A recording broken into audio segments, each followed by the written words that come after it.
Hello, everyone, and thank you for joining in to this special episode of Positive Forward Motion. This is your host, Denise Scattergood. Back in October, I had the privilege to meet with Dave Phillips and Mary Bogus in High Point, North Carolina. The purpose of my meeting was to learn more about the inspirational journey and life of Dave Phillips and his book, which was written by Mary, Come On, America. Well, much has changed since my meeting with them, but one thing that still holds true is that now, more than ever, we need to continue to get back to the basics and band together while we practice safety. I went back and listened to the full interview, and it really re-energized me.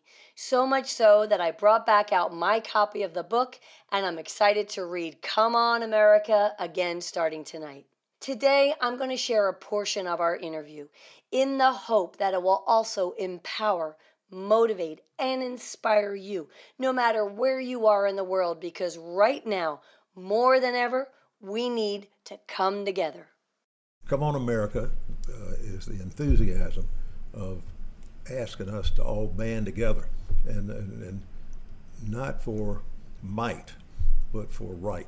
It's just the personality and the attitude and the respect. And I learned a lot about respect for America when I lived in Europe for a couple of years, that people respect America. And we got to respect them. And these are countries from all over the world. So, I mean, we have a lot to live up to, but let's live up to it. Band together, say that again, for... Right, not for might. Right. Yes. Band together. I love it. Band together to do what's right, not for might. And not only can we share that for America, but it starts at home. It starts with banding together as a family in a unity to do what's right, to teach our children what's right. As a business owner, to do the right thing by our clients, to do the right thing by our employees, and do the right thing for one another. Do you feel we've gotten away from that? I do. And it's a perfect time to change all that. It sounds like your show does all that. It's people can communicate so easily today from around the world.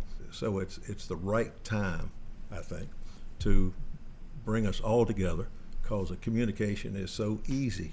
And there's a lot of communication, of course, that's sales and that's divisive. So we've got to understand what's happening in certain sectors.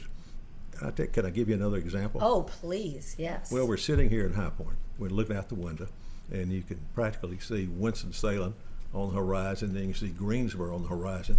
Well, these three cities in the central part of North Carolina used to compete for jobs and for all kinds of reasons as to people compete. But we decided one day, a group of us in what we now call the Triad, we'd get together and talk about what can we do together. What can we do if the plant or the employer is between cities? Let's work together and say, all right, we will help you in our region, because your employees will come from all three cities and 20 other towns nearby. So we're called the Piedmont Triad. And we named ourselves the Piedmont Triad because it's three cities. And we formed a partnership among the three cities. And our airport is called the Piedmont Triad International Airport. So it's a symbol of us all coming together. Well, that's what it's all about. How long ago did you start that movement?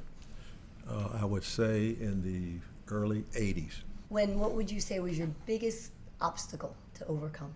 People said, what are we going to accomplish? What's the purpose of doing all this? And sometimes I thought about it too. We'd meet at 7:30 in the morning at the airport, and all these CEOs would drive in from these cities, and they're running these big companies, and we all kind of look at each other and have our coffee and said, all right, what are we going to do to make this? And what surprised me, CEOs, some of them didn't even know each other. They ran major operations. And they would sit across the table and say, well, I've always wanted to meet you. And they were 15 miles apart. So all that, just people getting to know each other. And coming together in collaboration, not competition. Together we are stronger. and to share that CEO and the other CEO, they're going through the same challenges. We have employee challenges, and you have running your company challenges.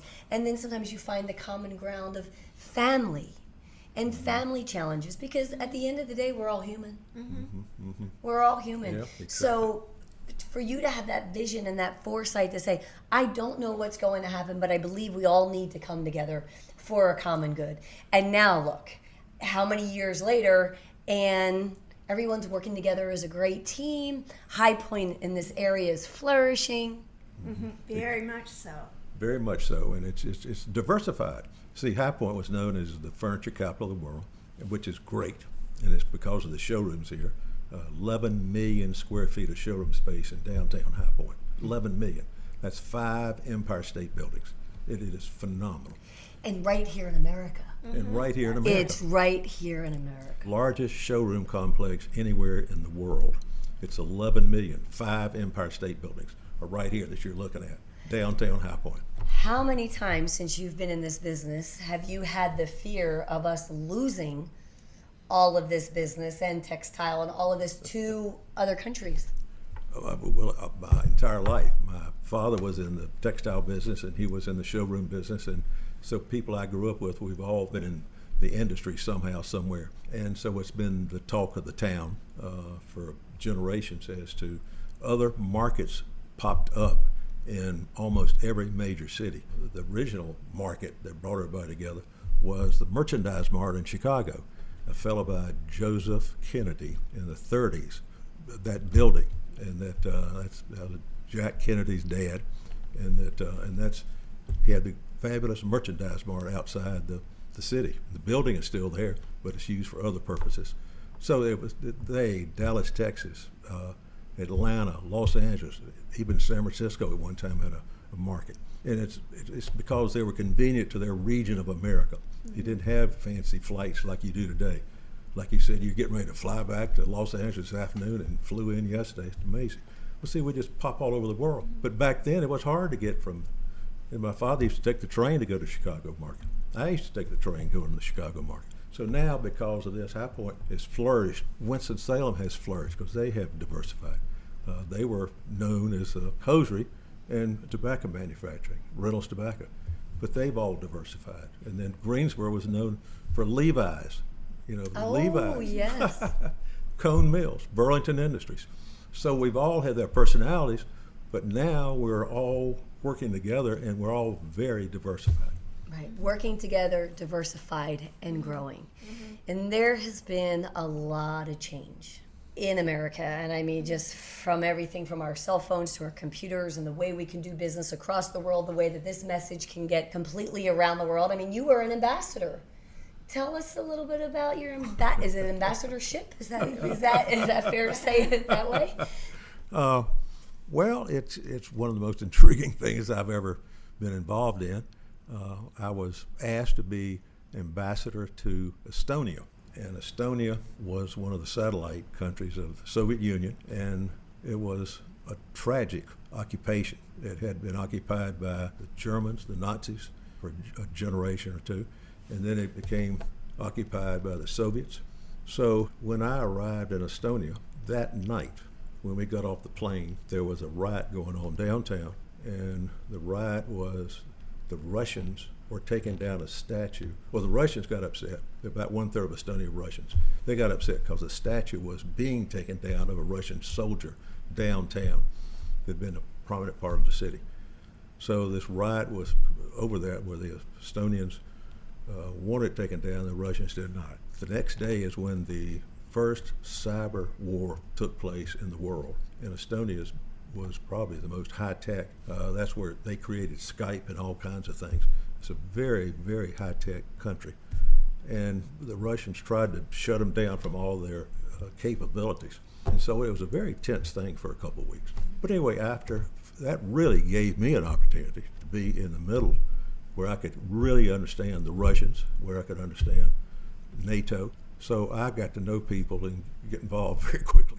It seems to me as it unfolds and I hear your story that is your gift. You have a gift of getting in the middle and bringing all sides together in a sense, and being diplomatic and figuring out how you can connect the dots so that we can all move forward in a positive forward motion direction. Yes, he really does. I love to watch him when we're in a room in a social situation.